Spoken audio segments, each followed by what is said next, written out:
Pada menu ini adalah yang pertama bahasa Indonesia, membahas tentang gagasan pokok dan kesimpulan.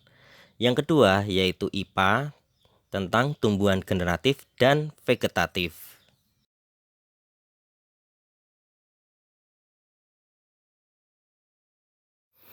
Pada gagasan pokok itu yaitu topik yang dibahas di dalam teks. Jadi gagasan pokok itu sama dengan ide pokok.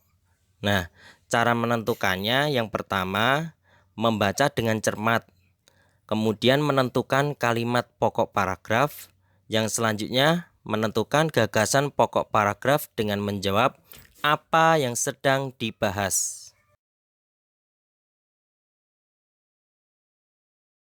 Di sini ada contoh bacaan tentang perkembangbiakan jagung. Silakan anak-anak semuanya bisa membacanya.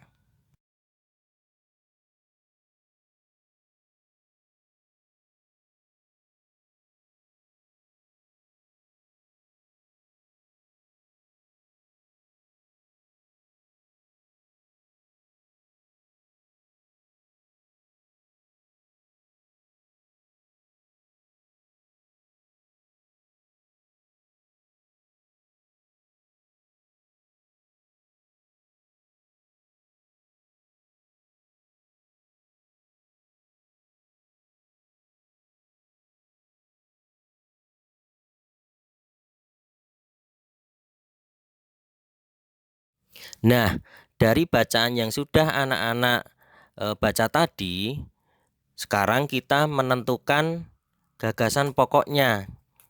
Gagasan pokok setiap paragraf. Nah, paragraf pertama, gagasan pokoknya adalah jagung merupakan salah satu bahan makanan pokok. Gagasan pokok paragraf kedua, jagung berkembang biak dengan biji. Sedangkan untuk paragraf ketiga, gagasan pokoknya, proses pembuahan tanaman jagung dimulai dari penyerbukan. Dan gagasan pokok paragraf keempat adalah ciri-ciri jagung siap panen.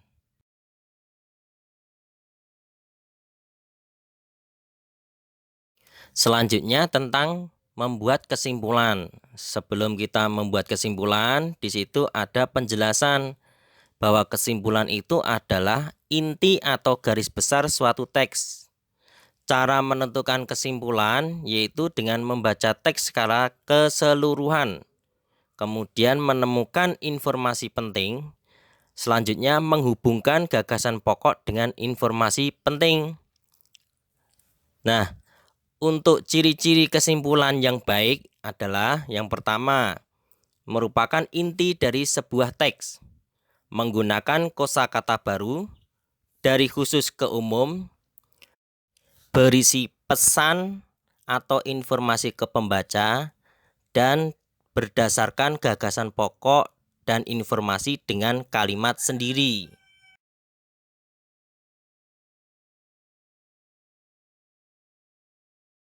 Selanjutnya bisa kita lihat bersama-sama kesimpulan dari bacaan tadi, dari paragraf pertama, kedua, ketiga, dan keempat.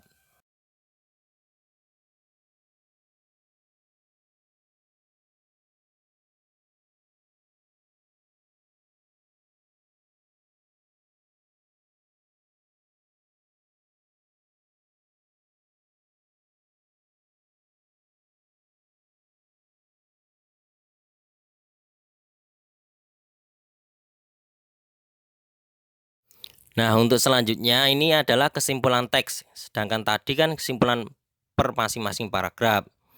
Kalau untuk kesimpulan teks itu secara keseluruhan dari paragraf 1 sampai paragraf 4.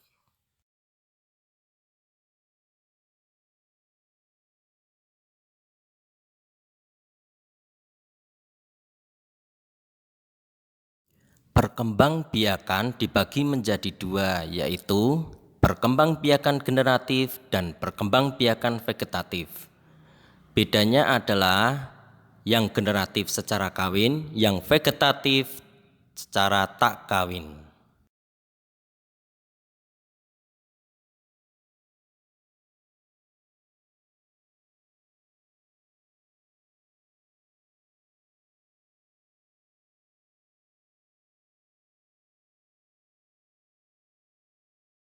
Berikut adalah bagian-bagian dari bunga. Yang pertama tadi adalah mahkota bunga, kemudian putik terdiri dari kepala putik atau tangkai putik. Selanjutnya adalah benang sari. Benang sari terdiri dari kepala sari dan tangkai sari. Kelopak bunga, dasar bunga, bakal biji, dan tangkai bunga. Untuk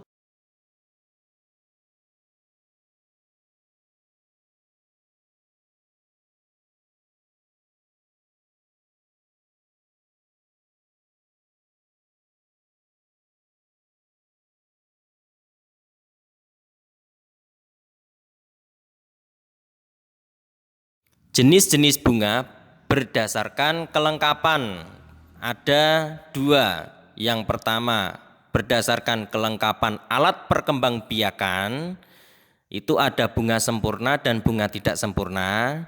Selanjutnya berdasarkan kelengkapan bagian-bagian bunga, ada bunga lengkap dan bunga tidak lengkap.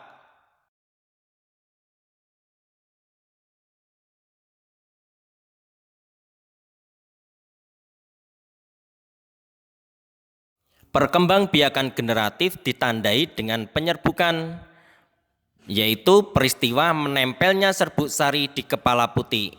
Setelah penyerbukan, maka terjadi pembuahan, di mana sel kelamin jantan dan sel kelamin betina itu bersatu untuk membentuk individu baru.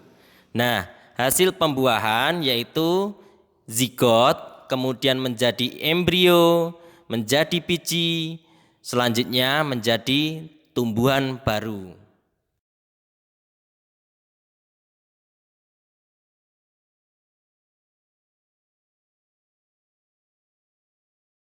Jenis penyerbukan berdasarkan asal serbuk sari. Ada autogami atau penyerbukan sendiri, itu jatuhnya serbuk sari ke kepala putik pada bunga itu sendiri. Sedangkan geitonogami atau penyerbukan tetangga, serbuk sari jatuh ke kepala putik, beda bunga namun satu pohon. Alogami, penyerbukan silang, serbuk sari jatuh di kepala putik bunga lain, beda pohon namun masih satu jenis.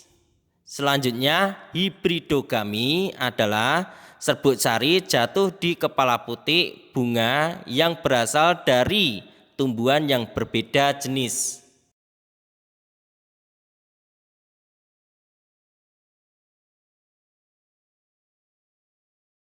Manfaat perkembangbiakan tumbuhan secara generatif.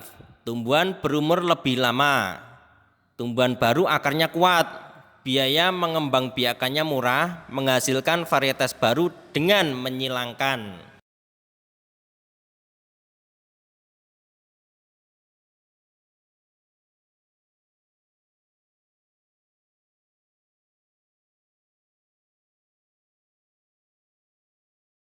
Jenis penyerbukan berdasarkan perantara. Di situ ada anemogami atau perantara angin. Silakan bisa dilihat ciri-ciri bunganya. Kemudian ada entomogami atau dengan perantara serangga. Di bawahnya juga ada ciri-ciri bunganya dan contohnya.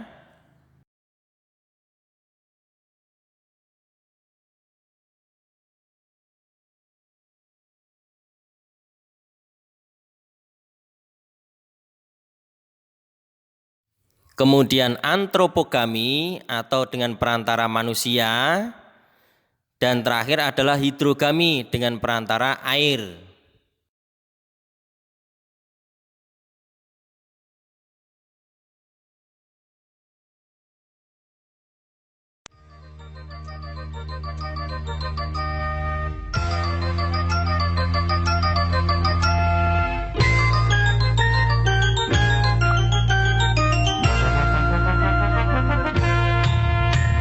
Aku ingin begini, aku ingin begitu, ingin ini, ingin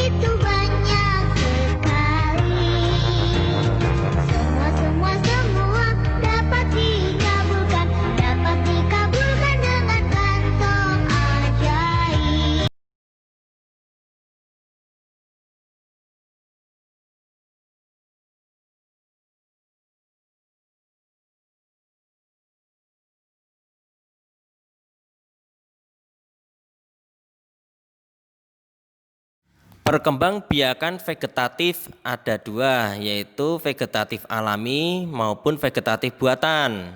Untuk yang vegetatif alami diantaranya tunas, ada tunas akar, tunas batang maupun tunas daun. Kemudian umbi, ada umbi akar, umbi batang maupun umbi lapis.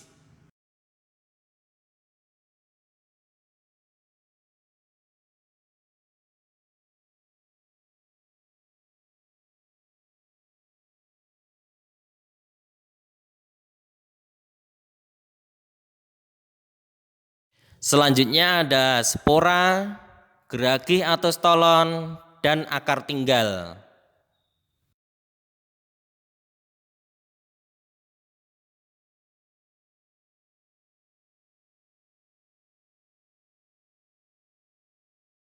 Untuk vegetatif buatan, di situ ada mencangkok, okulasi, sambung, stek maupun merunduk.